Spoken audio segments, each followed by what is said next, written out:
हर हर Mahadev 27 October 2025 सोमवार mean राशि एवं मेष राशि संपूर्ण राशिफल।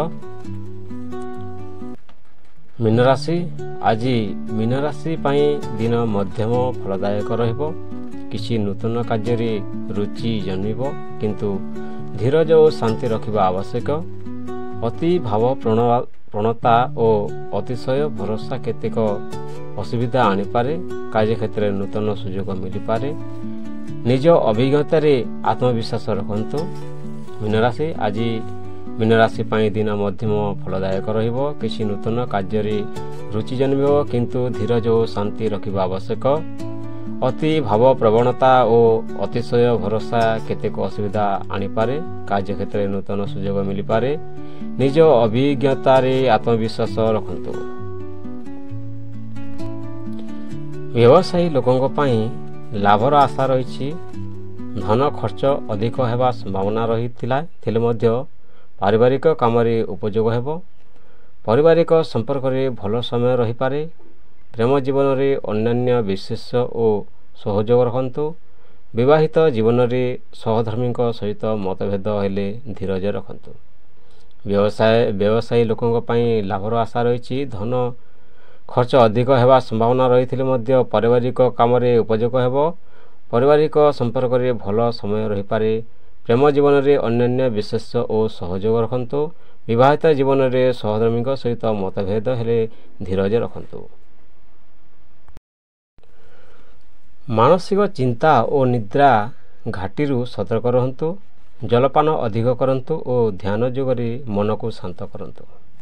प्रतिकार गुरुवार दिन हलदिया वस्त्र पिंधतु।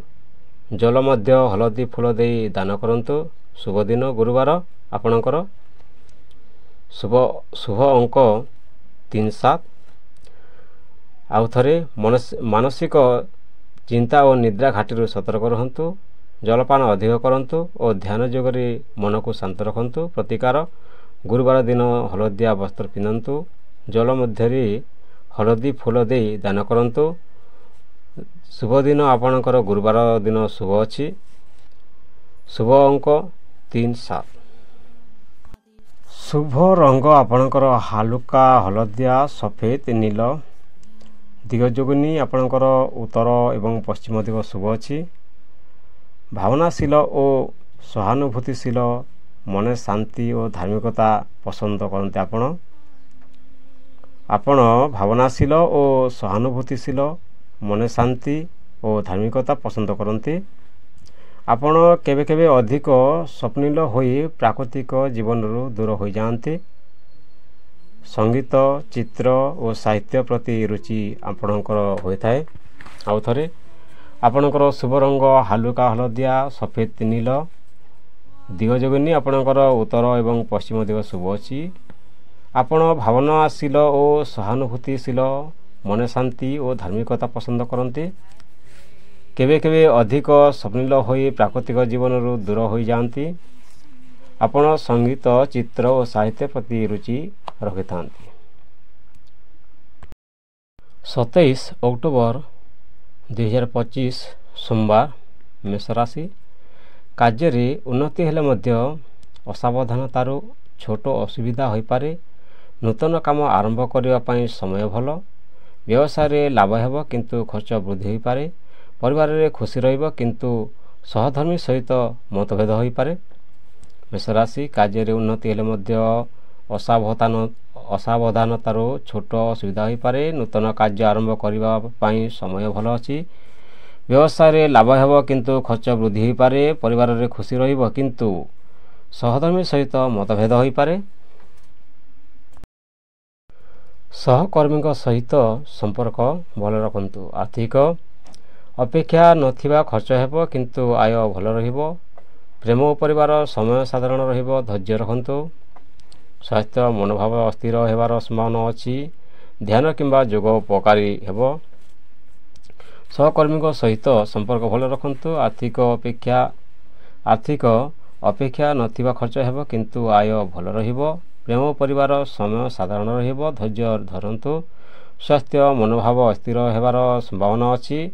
ଧ୍ୟାନ କିମ୍ବା ଯୋଗ ଉପକାରୀ କରନ୍ତୁ। ଯାନବାହନ ଚଲାଇବାରେ ସତର୍କ ରୁହନ୍ତୁ, କାରଣ ଅଚାନକ ଅଧବାଟରେ ଖରାପ ହୋଇପାରେ, ଖର୍ଚ୍ଚ ବଢ଼ିପାରେ, ବିଚାର ଉଗ୍ର ହେବ, ବ୍ୟବହାର ଅଲଗା ଲୋକ ପାଇଁ ଭାରି ହୋଇପାରେ। କ୍ରୋଧ ନ ହୋଇ ଧୀର ସ୍ଥିର ରୁହନ୍ତୁ। ଯାନବାହନ ଚଲାଇବାରେ ସତର୍କ ରୁହନ୍ତୁ, କାରଣ ଅଚାନକ ଅଧବାଟରେ ଖରାପ ହୋଇପାରେ, ଖର୍ଚ୍ଚ ବଢ଼ିପାରେ, ବିଚାର ଉଗ୍ର ହେବ, ବ୍ୟବହାର ଅଲଗା ଲୋକ ପାଇଁ ଭାରି ହୋଇପାରେ। କ୍ରୋଧ ନ ହୋଇ ଧୀର ସ୍ଥିର ରୁହନ୍ତୁ। ପ୍ରତିକାର ଗଣେଶ ଦେବଙ୍କ ପୂଜା କରନ୍ତୁ ଏବଂ ଲାଲ ଫୁଲ ଅର୍ପଣ କରନ୍ତୁ। ଶୁଭ ରଙ୍ଗ ଆପଣଙ୍କର ଲାଲ ରଙ୍ଗ। ଶୁଭ ସଂଖ୍ୟା ଆପଣଙ୍କର 2।